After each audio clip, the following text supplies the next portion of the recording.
Channel Aku Cuba. Hari ni kita orang akan pergi ke Bazar Salak Tinggi yang berdekatan dengan Sepang. So, jom kita tengok apa yang ada dekat sini. So, sekarang kita orang berada di Pasar Ramadan Salak Tinggi untuk melihat apa yang jual kat sini. Dan lebih kurang tengok harga dia lah. Dan ada roti john. Dan kat sini memang besar. Harga roti john, ayam RM7. Otak-otak. Roti john lagi RM6.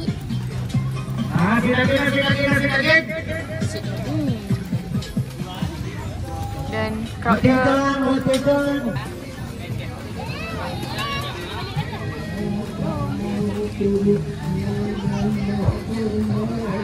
nasi Arab.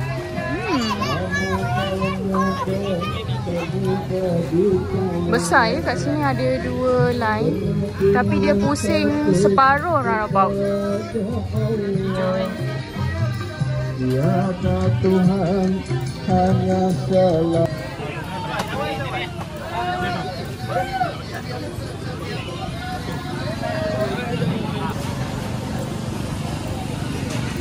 Popish.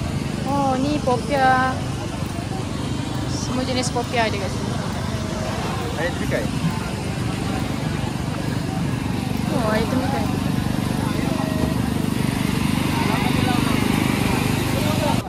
Ni ada kepak ayam madu.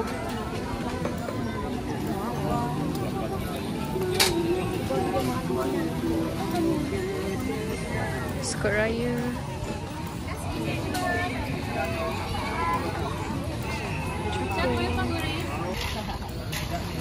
Dan sirap macam kabinet. Oh, ni sirap klasik. RM2 ni. Oh, dia ada topi.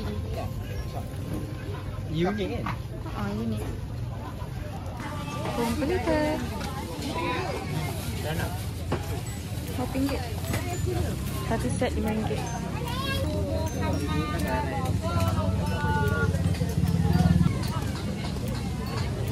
Setengah ekor 15, seekor 27. Wah, ya pak. Cantik. Harga boleh bincang pak. Ekor 27, half 15. Oh. Jual ayam je? Ayam madu. Ayam kak. Ini memang ayam madu. Specialist ayam madu lah. Jadi kami dah round satu lane. Sekarang kami nak tengok pula lane belakang lagi lah.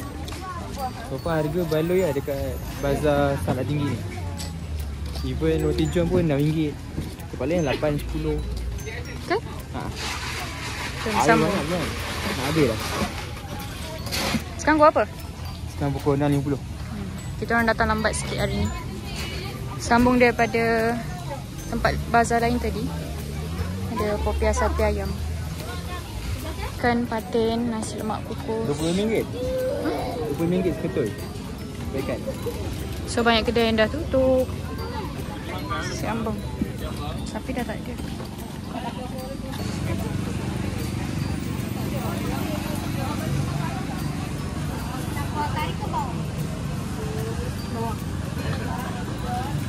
Hai.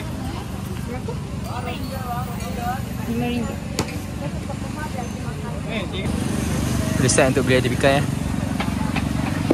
Macam mana?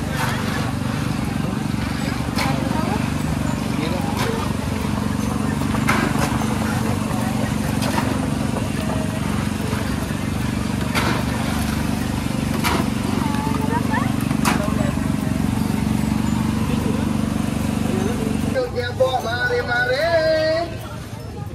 Nasi ayam, nasi daging, dia usap-usap, dia bawa mari-mari. Nasi ayam. Bang, beratur mana?